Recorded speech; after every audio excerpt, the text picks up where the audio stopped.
Seja muito bem-vindos ao Mesa de Debates. Aqui quem está falando é o Guilherme. Vamos que vamos, pessoal, dar continuidade aqui à nossa programação da semana, conversando, debatendo sobre diversos temas aí de extrema relevância, né, para aqueles que buscam, né, uma transformação aí na nossa sociedade. E no dia de hoje eu estou aqui com o Elias, ele que é do Quilombo Raça e Classe, né? E vamos conversar aqui, né, debater um pouco sobre um tema de extrema importância, né, que é a questão do racismo, qual é a relação aí do racismo e o capitalismo, e também, né, discutir um pouco aí da luta antirracista. Então eu peço aí para o Elias, né, se apresentar antes da gente começar, né, por favor. Eu sou Elias José Alfredo, sou aqui do Rio de Janeiro, militante do Movimento Nacional Quilombo Raça e Classe, também do PSTU, Partido Socialista dos Trabalhadores Unificado, e sou dirigente do Movimento Cultural Agbaia Dudu, que é o primeiro grupo afro do Rio de Janeiro, fundado há 41 anos atrás, em 1982. E a nossa trajetória é uma trajetória de pautar o debate da questão racial, combinado com a questão de classe, porque elas se entrelaçam, né? Tendo em vista a nossa história, a nossa origem, né? Descendentes de africanos, os primeiros trabalhadores desse país na condição de escravizados, e não tem como fazer um debate de consequência em relação à nossa historicidade sem buscar compreender a questão de classe também. É isso. Eu sou Elias José. Maravilha, Elias. Então vamos aí começar com a nossa entrevista, né? Eu gostaria aí que você explicasse aí para o público que está vendo essa entrevista, qual que é a relação entre o racismo e o capitalismo. O racismo, ele é uma ideologia, né, de relação de superioridade de um povo sobre o outro. E no nosso caso, mais especificamente, nós temos uma especificidade em função da nossa condição, né, de descendente de africanos, né, de uma parte da população que vive nesse país, que descende daqueles que foram sequestrados, traficados para serem transformados, né, em trabalhadores escravizados. E a ideologia do racismo que vem pós o processo de escravidão, né, é uma ideologia que existe a serviço do capital, né, quanto forma de opressão e de exploração, de superexploração. E nós somos, dentro da sociedade brasileira, reflexo disso, né? Um pensar de superioridade, né, étnica e racial, né, que faz explorar, faz oprimir, né, a toda a população negra, né, descendente de africanos. Então, o capital se estruturou em base à escravidão durante 350 anos, né, de regime escravo no Brasil, e o racismo pós a escravidão, 1888, né, se alimenta, né, dessa lógica do racismo para explorar, né, mas também manter a opressão num novo patamar de relação social. Né? Não tem a chibata, não tem os grilhões, mas tem a exploração e a superexploração. É isso. E é possível acabar com isso, na sua opinião, dentro do sistema ou a gente precisa superar ele? É impossível superar as condições da opressão e da exploração no marco do sistema capitalista, porque o sistema se estruturou, né, em base à opressão e à exploração. Ou seja, os 350 anos de escravidão foi a base desse sistema que aí está instalado, que é o sistema capitalista. Então, não é possível nós nos livrarmos dessa lógica, dessa mesma lógica de exploração e de opressão no marco desse sistema, né? Porque são gatos siameses, né? São dois lados de uma mesma moeda. Essa é a essência do sistema, né? E a sua prática, né? Do racismo, assim como do machismo e demais formas de opressão, a xenofobia, a LGBTfobia. São práticas que faz com que se mantenha esse sistema que está. Ele se alimenta disso, né? Da opressão e da exploração.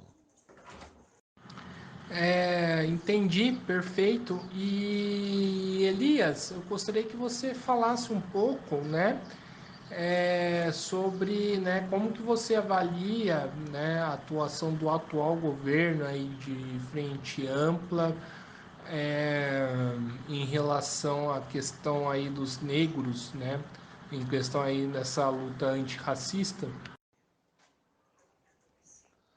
O atual governo,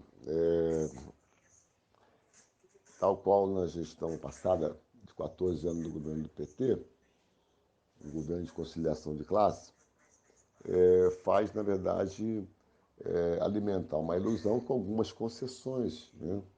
Exemplo, essa semana aí saiu a questão das cotas, que é algo que nós reivindicamos, né? A questão de implementação de política de cotas, né? As ações afirmativas nós reivindicamos, porém não é suficiente, né? Porque o governo faz concessão das cotas ou algumas medidas, né, progressistas, no entanto, mantém a política de beneficiar o agronegócio, mantém a política de reforma administrativa, reforma previdenciária e trabalhista, né, que jogou milhões de trabalhadores, por exemplo, na Rua da Amargura, e nesse contingente os negros foram o maior número de pessoas atingidas, né? As reformas foram implementadas pelo governo de Michel Temer, trabalhista, e depois a reforma previdenciária de Bolsonaro, são reformas que nos colocam na base da pirâmide cada vez mais, né? E agora o governo está implementando a reforma tributária, a reforma trabalhista, né? Beneficia o agronegócio com bilhões e bilhões de reais. Ou seja, é um governo que só de fachada faz atender os interesses da grande maioria, do qual somos nós, negros e negras, lamentavelmente, né? Paliativos nenhum serve para atender nossas demandas reais. E Elias, você falou que está na frente aí de um movimento cultural no Rio de Janeiro, né, na sua apresentação. Gostaria que você falasse um pouco mais sobre esse movimento, né, que você está à frente. Nós somos parte do Grupo Afro de Baiano do, que é o primeiro grupo afro do Rio de Janeiro, que tem como base, né, o resgate da história africana e afro-brasileira, né? A gente tem um trabalho voltado nas comunidades, nas escolas, né, pautando esse exercício justamente, né, do resgate da cultura afro-brasileira. A gente recentemente instalou no nosso interior o Centro de Estudo Africano e Afro-Brasileiro, onde está sendo desenvolvido os cursos de línguas africanas, Congo, Kibundo, né? E o estudo da África, a história da África. Justamente nessa perspectiva, né, de fazer valer esse debate do resgate da nossa história, na medida que o Estado brasileiro segue negando a possibilidade, né, de implementação da história da África no currículo escolar, apesar de 20 anos passados, até hoje essa política não foi efetivamente implementada, né? Baseado na Lei 10.639, foi aprovada em março de 2003. Passados 20 anos, até hoje, os governantes não fizeram nenhum esforço para que isso de fato se desse. Então a gente está pegando a nossa tarefa militante para fazer colocar isso em prática, dentro das nossas limitações, é claro, mas estamos executando, né? Porque o que a burguesia nunca vai querer é que o povo trabalhador, o povo preto, a classe trabalhadora se aproprie da história real, né? Que se desenvolva intelectualmente, culturalmente, politicamente. A dominação também passa por aí, né? Não possibilitar o povo ter acesso à informação, ao desenvolvimento intelectual e cultural. Por isso nós atuamos como militantes também nessa linha. Como que você vê essa questão aí do resgate da cultura africana, né? Qual que é a importância que ela tem, né, no Brasil atualmente, né? E se o Estado, né, faz pouco caso ou não aí dessa questão tão importante? Então, vamos responder uma entrevista aqui. É, a importância é vital, porque, na verdade, o, essa negação do Estado da informação da história é uma forma de controle, né? É uma forma também de manter a grande massa do povo negro, né, alienada e sob o controle dessa lógica egocêntrica de domínio, de conhecimento, né, e de poder na sua essência. Né? Então, isso é fundamental que esteja nos currículos escolares a história da África, a história do povo negro no Brasil, a cultura, né, africana, a cultura afro-brasileira, coisa que o Estado capitalista, burguês, racista nega como um propósito único, exclusivo de manter a dominação, né, e a exploração. Essa é a essência dessa perversa política de negação da história. Então nós temos que batalhar contra tudo isso. E você falou, né, que trabalha bastante essa questão em escolas, né, bastante essa questão aí entre os alunos, estudantes, os jovens. Como que os jovens reagem a essa discussão, né? Qual que é a reação deles e o que que eles pensam sobre todas essas questões que vocês levantam?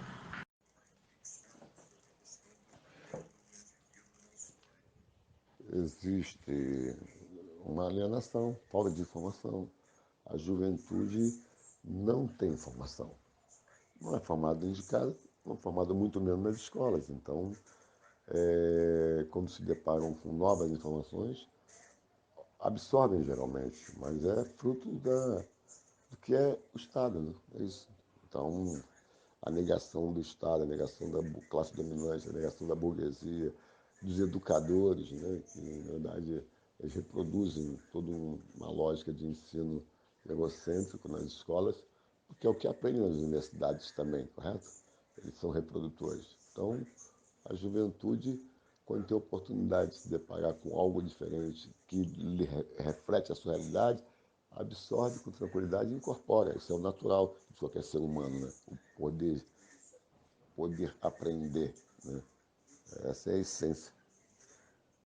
E, né, você coloca essa questão, né, da educação, né?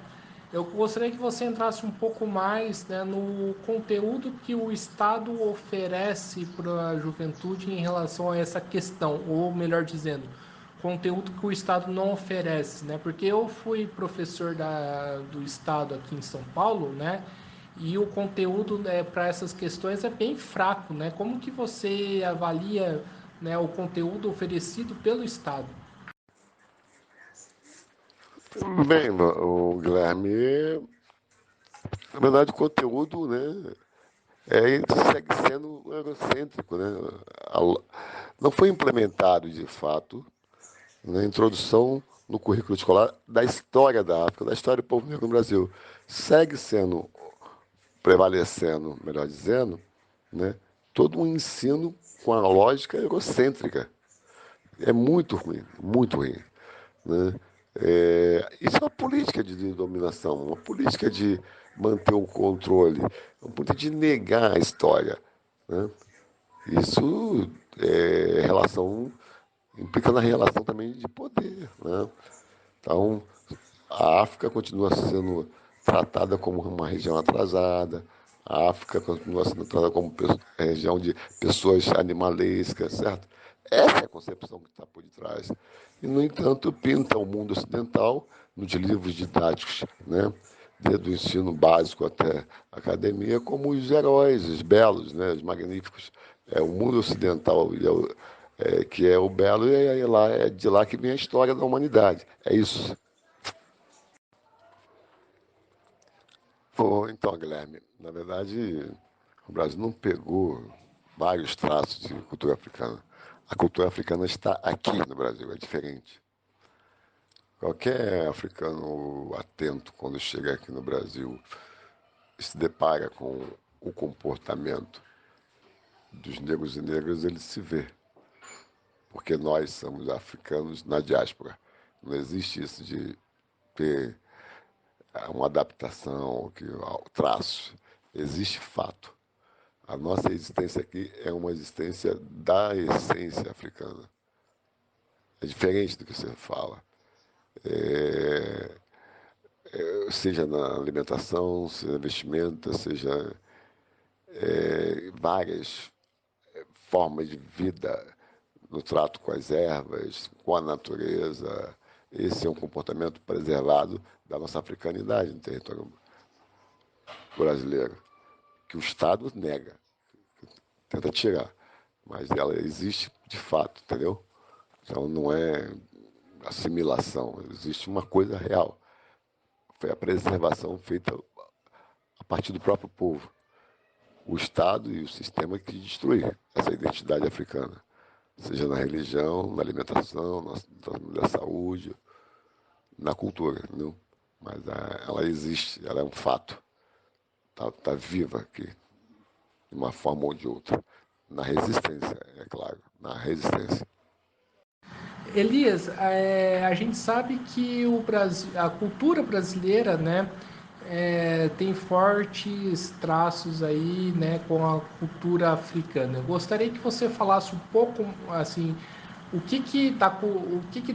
do Brasil, né, o que o Brasil pegou, né, da cultura africana.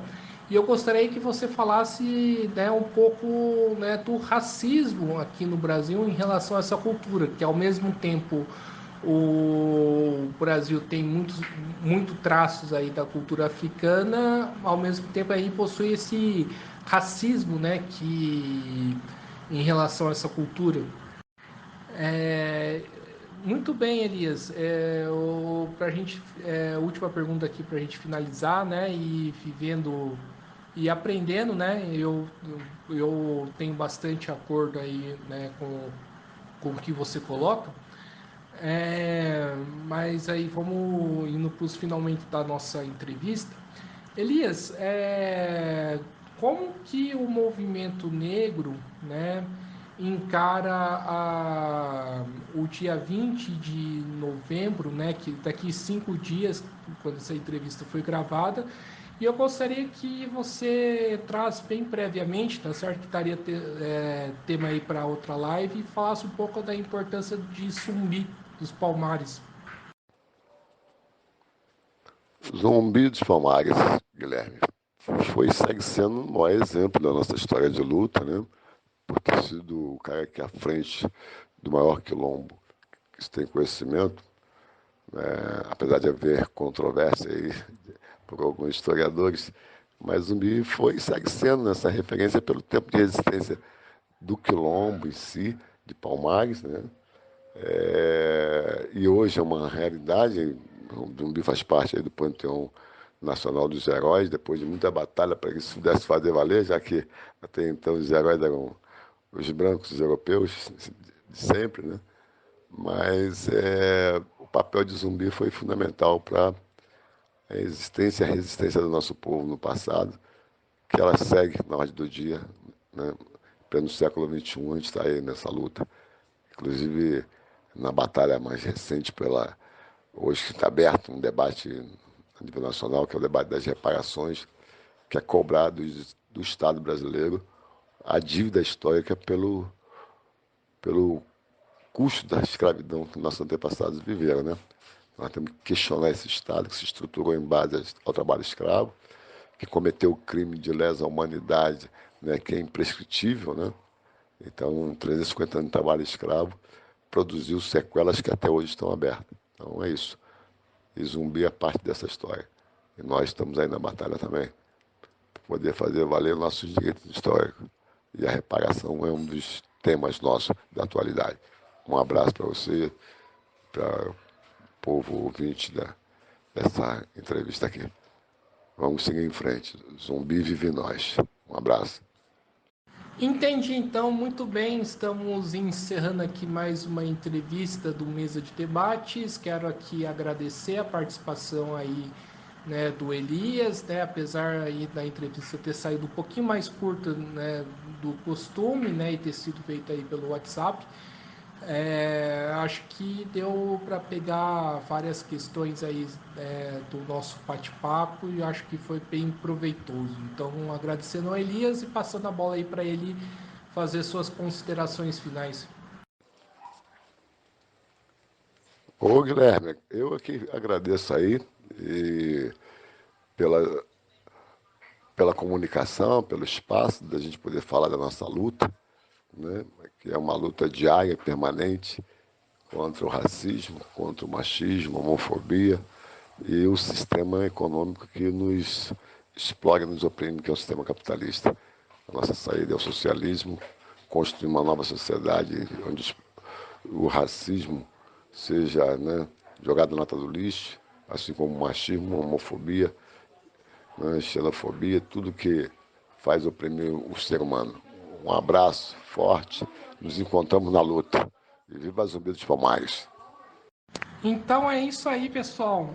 Então, mais uma vez aqui agradecendo ao Elias, agradecendo a você que acompanhou esta entrevista, né? Lembrando sempre aqui, né? Se inscreva no canal Podcast Mesa de Debates de Tudo Um Pouco. Acompanhe aqui o nosso trabalho, curta, compartilhe, né, e comente, né, neste e outros vídeos. Também segue a gente nas redes sociais, Facebook, TikTok e Instagram. E para quem quiser ajudar aqui o canal financeiramente, nós temos o Pix 385 007 02800 CPF. Lembrando aqui que nós somos uma mídia independente, não recebemos dinheiro aí do governo e nem do capital privado, então a gente precisa aí, né, da sua ajuda, do seu apoio para que a gente consiga, né, realizar o nosso trabalho. Então, quem puder, colabore aqui com a gente. Então é isso aí, um forte abraço e fui.